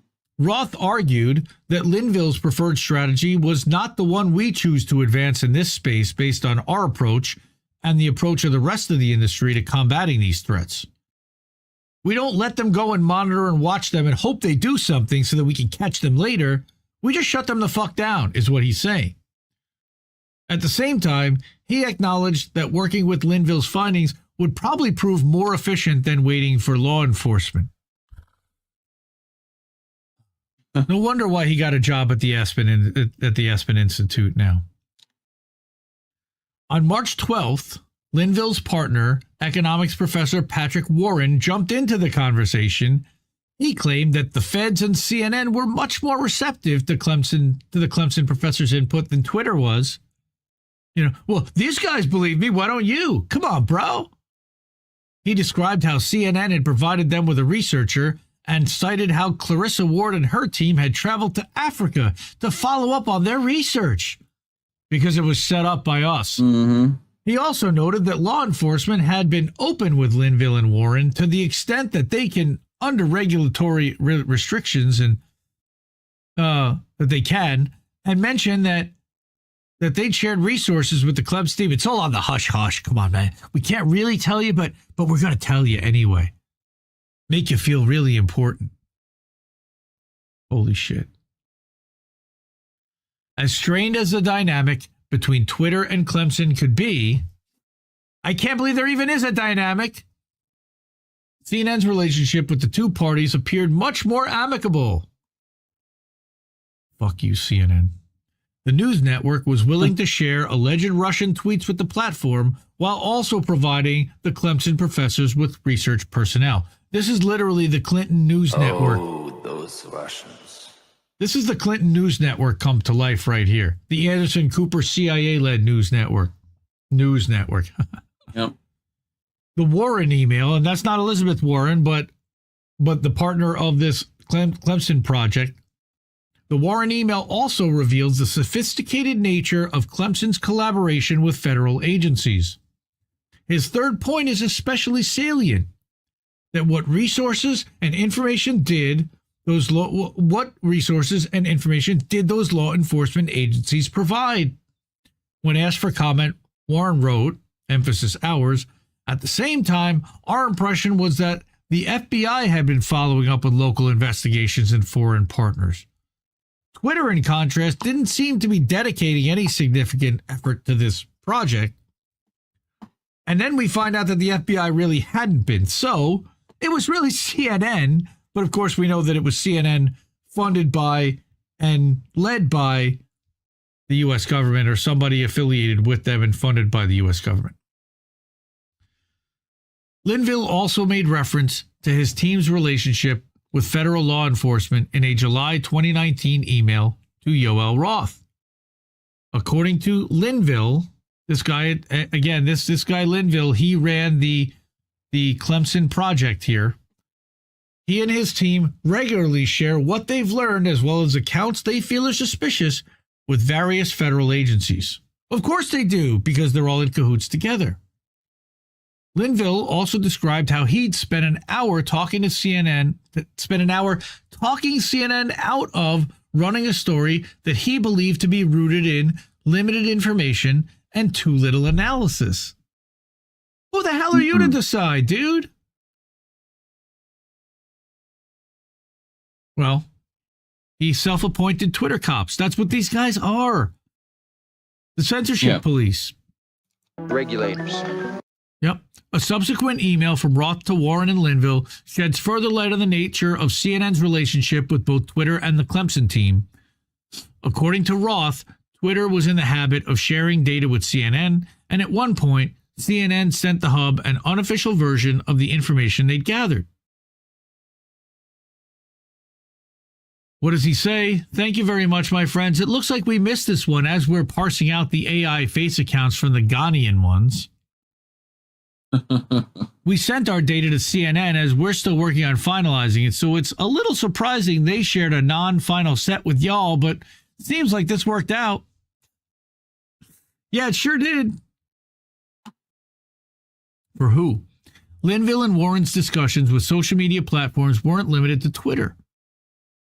In March 2022, Linville contacted Facebook moderation leads Olga Belaglova and David Agronovich, formerly. No, thank you. David Agronovich is formerly the National Security Council, so you know that he's got no intel ties. Belogalova. Mr. Belogalova. Yeah. Is she bombastic? Olga's bombastic. Yeah, I hope so. Right? Super fantastic, even. Yes. So Linville contacted Facebook moderation leads to express doubt about the viability of a proposed data sharing program. According to this guy, the lawyers with whom the hub had consulted were very afraid of GDPR, which is weird because GDPR is a European thing. Why are you worried about election integrity having to do with GDPR? And this is very strange. All right. We've had many conversations with different legal teams, however, and as of now, it isn't looking good. All right. Now, the reason why is because it lists about 50 Facebook accounts in order of date of birth. You're doxing people right there. And in many cases, Twitter accounts that repost the Facebook content. Right. A few of these accounts you've already suspended. Most of these Facebook accounts have the same date of birth. That's kind of interesting. At least one of these, Rima's Malaysia, is also active on Instagram, and there are clear suggestions that the same actor is running both the Twitter and Facebook accounts. That's interesting. I mean, just because they had the same birthday? Okay. Well, 50 Facebook accounts with the same birthday that were posting similar content, that might actually... Sure. Was that Shabba Ranks or Shaggy? I think it might have been Shaggy. Boombastic. Shaggy. Right. So, also, I remember in 2020, there were a lot of conversations, even in my company that was based out of Europe, about GDPR. But I can't imagine why this Twitter censorship having to do with Russian accounts would be worried about GDPR, because Russia doesn't even participate in GDPR. When asked about these concerns, Linville wrote, "Well, I'm not an attorney. I'm not confident in my understanding of the law or my ability to articulate concerns raised by our institution related to the proposed agreement."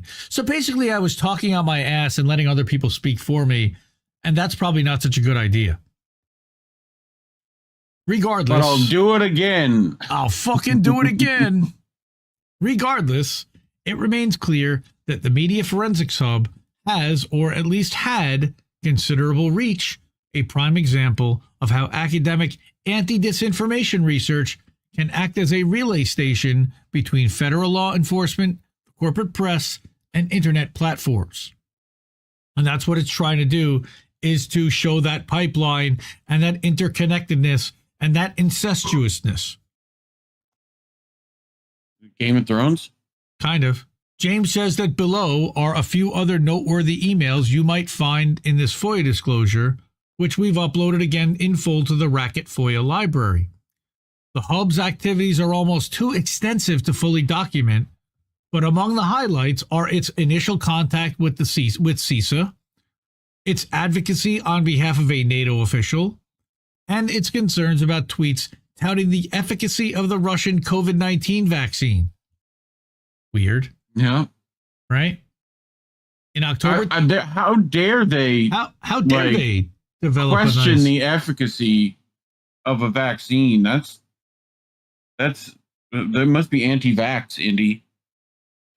That's terrible. Bad cookies. You're not an attorney, but you will create the sources that attorneys will point to when they argue about Russian troll farms. You're influencing the law. Yep. In October 2018, Linville described his team's methodology for identifying Twitter accounts they attributed to Russian Internet Research Agency, the IRA. One of the criteria that he cited is commonalities in the email with which the account is registered. When Roth pointed out that the email address used to register an account is not public information, how did you get it? Well, he revealed that his team's methodology for gathering that information. We pretend to have forgot the password and infer from the shortened email. So it says, when you say you forgot your password, it says, we sent the email to in blah, blah, blah, blah, blah at gmail.com. Yeah. That's pretty fucked up. Mm-hmm. In February of 2019, Linville and Warren made contact with Matthew Masterson of CISA. Masterson currently serves as Microsoft's Director of Information Integrity. No conflict of interest there. He also spent a year as a non-resident fellow at the now dissolving Stanford Internet Observatory. Their initial correspondence was arranged by Twitter Public Policy Manager Kevin Kane. So you've got Twitter, Microsoft, everybody's all the Stanford Internet Observatory guy, right? And CISA. So that's not good. In July of 2019, again, this is stuff going back 4 and 5 years. We're doing forensic deep dives into what happened, how these agencies were created, what the idea and framework behind them were, and how they operated, so that we can be aware for 2024 to see what they're trying to do, because they claimed that they were going to be ramping this up. I remember we called this a couple of weeks ago, that their idea was to run another version of this times 3. They wanted like 3 or 8 election integrity partnerships to be running simultaneously. So by all means, read this. This is, again, over at Racket, and you have to be a paid member. So that's why I want to go through this. All right. Linville raised concerns about Roth's failure to suspend an account he believed was being operated by the Internet Research Agency, the Russian agency, alleged. He described his team's exchanges with Roth as exceedingly one-sided, meaning they're trying to pin this on the Russians and they're Russiagating Roth, and he's resisting at that point. But you know what happens after a bunch of time of doing that? It wears on you. So that by August of 2020, when they're ready to set Roth up for the tabletop exercise about Hunter Biden's laptop, he's a lot more receptive to it. And they end up censoring DMs of the New York Post article. In November of 2019, Linville mentioned how a colleague from the NATO Strategic Communications Center of Excellence in Latvia wanted to know why certain Twitter accounts had been suspended. This colleague was doing research on QAnon. Okay, why does Latvia from NATO Strategic Comms want to know about QAnon? Yeah. Well, because they need to know how to better lie about it, pretty much. In October 2020, Linville made reference to the Media Forensics Hub's work with the Commission on Presidential Debates to identify Twitter accounts with various obvious signs of inauthenticity. Here we go. They keep going. They keep going and going. Finally, in March of 2022, this one's unbelievable. Linville emailed Roth and Twitter threat disruption analyst William Newland. You know that last name, right? Brother of the decades-long Department of State fixture, Victoria Newland. He asked for help in convincing Meta to remove the Russian-language Instagram accounts mentioned above and encourage them to provide their colleagues at Facebook with any knowledge that might prove helpful.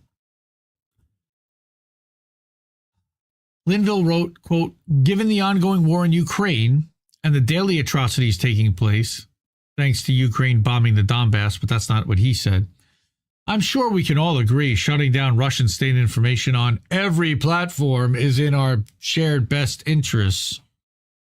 They wanted to Alex Jones, these people. Newland, who conveniently also used to work at Facebook, responded by noting that they are 100% aligned on the importance of getting this stuff right and mitigated across the whole platform ecosystem. And I remember we had talked about that guy, Mudge Zatko, who brought in, it's Alethea Group, all right? Alethea Group was Frank Zappa's long-lost son. Maybe. No, Zatko, not Zappa. But that guy, through his friends at the Alethea Group, were trying to map internet behavior across social media platforms so that they could potentially try to get people shut down across them. Like they did to Alex Jones, like they tried to do to Trump. Yeah. Right. So according to Newland, the Twitter team was in close touch with its peers in tech, and rival companies were generally aware of one another's approaches to abuse mitigation. The reason why is because they all hire each other's tech and IT security people. Yeah. Yeah.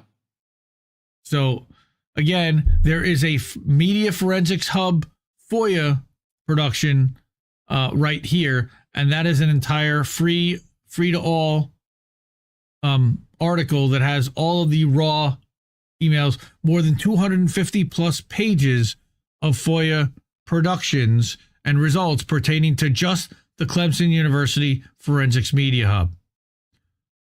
Well, and I'm sure there's a lot more than Clemson. Well, here in the Racket FOIA library, you've got the ones that we've covered in the past, the Gary Kasparov one. We didn't actually read that article, but that's available. And the stuff about Kate Starbird and the University of Washington that we covered. Sure. Right. So Cookies is asking a good question here. How is this not state-driven propaganda? How is this different from the fascism they blame Russia of being? And this is like Soviet Russia. This isn't even like current modern-day Russia. Well, the Soviet Russia we were lied into believing. But yes. Yes. Right? Yeah. Tara Reade, welcome to the stream. How do we miss that? Hi. Who are these people? Let's give Tara, who are these people? Who are these people? There you go. There you go. Everybody follow Tara over on Instagram and TikTok. She has new accounts over there. I believe it's at Real Tara Reade in both cases. So check her out over there. All right. So we have a couple of quick hits real quick, and then we will get to boats. And I think we're holding pretty well so far. So let's just do that real fast. Tick, tack, toe. A winner. Who are these people? Nancy was not a winner this week. No. So continue reading. No, hey now. Continue. Get out of here. You're an all-star? Okay. That's nonsense. So remember last week, we did a little bit of a piece, about 2 minutes, on Sean O'Brien, the Teamsters, and the Amazon Labor Union, and they were getting a puff piece in the New York Times, and I said, the New York Times doesn't do a puff piece on the Pudork Times, yes, that they don't do a puff piece on you and your labor union unless they're doing it for the benefit of the bosses. So, what, as expected, first they build you up, then they knock you down. So first they wanted to make it like the Teamsters are doing such a great thing and you know, they're representing workers. But then this week the attack ad came, or the attack article, how a Teamster leader's flirtations with Trump have divided the union. Uh-huh. So again, they're making Sean O'Brien the face of labor, not the workers that he actually represents at UPS and everywhere else. You mean politicizing a union is bad? Man, who would have thunk that? See, at least he's going to both parties to politicize them. So he's I would go to neither, but politicizing, sure. Yes. But he also wants to get laws passed. The New York Times is not going to do this for any time him meeting with Biden has divided the union. Right. That's never going to happen. Right. And see, that's what's funny is that he has requested equal time at both conventions, but just the fact that he's even talking to a Republican, as if there are no Republicans working in any Teamsters warehouses, facilities, truck drivers, anywhere else around the country, that Sean O'Brien shouldn't be talking with Trump, especially now that it looks like he will be likely to probably win in November, given everything that's been going down. But I just wanted to mention that, you know, they don't do this unless they have a plan, an agenda, and, you know, Sean O'Brien plays ball with them. So what's going to happen now is he'll have like a little bit of a back and forth, but they're elevating his profile. They're making him the face, and they're doing that on purpose. Also, I wanted to make note, and I thought this was a funny place to screen cap it. Our friend Snow Himbo of the politically homeless variety, as well as on Snow Himbo Gaming on Saturday nights. Check that out. Last night he was playing the Thaumaturge. He was on Hardlens Media yesterday talking about the psychology of Biden's speech, I think, or something having to do with Biden. He had a great time, got some great feedback. Really appreciate Kit for inviting him on, supporting INN and independent media. I don't stand for that. You don't? I thought you did. And then finally, we've got our weekly calendar for this week, what our plans are. I don't know if this is what's going to happen, so this is all subject to change. You can, again, find all that, like you see on the Nightbot says, at indienews.network. But last night we had now that's on Rumble only, so you've got to go to rumble.com/c/indie-news-network, and you can find Pro Wrestling Talk. It did not go out to Kick or to YouTube last night, as well, or Rockfin. It was a Rumble exclusive as well. And then last night, Snow Himbo gamed. We are live right now. How do we miss that? Just wrap it up after a crash. And then we've got boat smashing and other boats next. We'll do some React funny stuff. Tomorrow night, I don't think we have anything scheduled. Soon there will be another show coming on Monday nights. Snow Himbo and Yeti are planning on doing something coming soon, and they'll make an announcement sooner rather than later. Tuesday night, we plan on having an American Tradition with Jesse. Wednesday night, these guys will be back for INN News. And then Thursday, Politically Homeless. And we've got our 3-show Friday planned. As far as I know, for Friday, Tara said she's planning on having a show and sending us something to produce for Friday in the afternoon. And then Friday night, 7 o'clock, Angel in the afternoon. 10:30, we have our Jesse Jett clip show. We ran the first two as a rerun kind of last Friday night. They're great. You should definitely come and hang out at the Jesse clip shows on Friday night. Tara says she will be back American soon. Tradition. Nice. We look forward to that, Tara. And stay safe and out there, and we're glad you're around and crushing it and speaking out. All right, so let's get ready for boats. Everyone's want to laugh. So Reef will drop the links in the chat. We're not going to direct you afterwards because we're on a new stream, but Reef will have the links. You can find us over on Rockfin, Rumble, and YouTube. It's a separate stream just for boats smashing into other boats. We will be deleting it from YouTube as soon as we're done. So check it out over there. But it'll stay up on Rumble in case you miss it. So, and Twitter and Twitch, Rockfin maybe, Rockfin and Kick. I believe it'll stay up on Kick. We'll see. But All right, everyone. Well, keep supporting independent media. I love you. We need it more than ever. Thank you so much, everyone. And we'll see you soon for Boats. Yep. Keep listening to what Boats had to tell you. See you in a bit, fam. I gotta scroll down here. Hold on. Huh? Where's even that? What? Are you fucking kidding me? Is that no! We just fucking lost the stream. I think I liked it better being blind, when I couldn't read between the lines, and when I couldn't see the cracks in the structure that lay bare before me the whole time. I think I liked it better back when I suspended disbelief and swallowed pride. I thought I knew the difference in the red from the blue, but they both bleed us so dry. They both bleed us so dry. My favorite songs don't hit the same way. I get to the end of a 4-minute track and I'm only looking back thinking, what did they actually say?